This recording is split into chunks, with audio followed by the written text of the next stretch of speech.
Hi guys, samahan niyo po akong magluto nitong ating napakasarap na ulam. Walang iba kundi itong ating pork apritada at itong ating sinabawang isda at lalagyan po natin yan ng malunggay para mas masustansya. So tara na guys, at samahan niyo po akong magluto and enjoy watching po. So kung bago pa lang po kayo sa aming page, huwag niyo po sanang kalimutan mag-like at mag-follow para palagi po kayong updated sa aming mga bagong video na i-upload.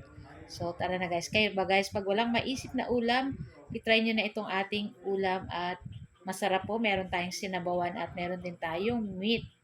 So, yun na nga at magpapakulo lang tayo ng tubig. So, maglagay na tayo guys ng tubig at ilagay na po natin dyan yung ating 2 pirasong hinog na kamatis at luya and sibuyas. Hintayin lang natin yan guys kumulo at maglagay na rin tayo ng asin dyan. Ayan. So, asin lang yung nilagay natin. Tapos, pag luto na yung ating mga kamatis, sibuyas, luya, at kulong-kulo na yung ating tubig, pwede na po natin ilagay itong ating isdang 4 na piraso. Ano po ba ang tawag sa inyo yung ganitong isda? Nakalimutan ko yung tawag dito guys eh. Ayan. Tapos, ilagay na rin natin yung dahon ng malunggay and then lutuin lang po natin yan ng ilang minuto. So, madali lang naman pong maluto ito, lalo na rin yung ating dahon ng malunggay. And syempre, lalagyan po natin yan ng pangpaasim. So, ilalagay natin na pampaasim itong ating nor sinigang sa sampalok na nasa sachet. Ayan, isang maliit lang na sachet yung nilagay natin para may asim kilig. Ayan. So, pwede, kung meron po kayong kalamansi, pwede naman pong kalamansi ang pang-asim, ayan.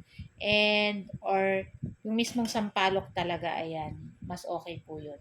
So, this time, luto na itong ating isda at yung ating malunggay. So, okay na po, pwede na natin i-off yung apoy. And sa kabila, makikita nyo, nagluluto na ako dyan, guys, ng ating pork para sa ating apritada. So, set aside lang po natin itong ating sinabawang isda. So, dito na tayo sa pork. So, syempre, wag natin kalimutang magsaing, guys. So, may sinaing na rin po kaming pandalwa lang baka kulangin, guys. So, sinangkotsa na natin yung ating pork. Ginisa na natin yan sa bawang sibuyas and may lasa na rin yan ng konti. And then, maglagay tayo ng tomato paste. At nagdagdag pa ako, guys, kasi parang nakukulangan pa ako ng kulay. Eh, yan. Tapos halu-haluin po natin iyan. So, para sa akin okay na yung tomato paste. So, may tira pa rin tayong konti. Magagamit natin yun sa mga susunod pang lulutuin. Siyempre, lalagay po natin sa ref para hindi masira. So, siyempre, this time maglagay na po tayo ng tubig at palalambutin pa natin itong ating pork. So, lutuin lang natin sa katamtamang lakas ng apoy. So, maglagay na tayo ng 1/4 cube asin at maglalagay tayo ng konting sugar para pambalance sa lasa nitong ating pork apritada. So, halu-haluin lang po natin and takpan lang natin guys para mas madaling lumambot yung ating pork. Ayan. So, after ilang minuto, ayan na nga guys. So, medyo malambot. Hindi lang medyo, talaga malambot na po pala yung ating pork. Ayan. So, ilagay na po natin yung ating mga patatas and yung ating carrot. Ayan. Syempre, ang ilas natin ilalagay yung ating red bell pepper. So, lulutuin lang po natin ng ilang minuto yung ating patatas at carrot dyan. Ayan.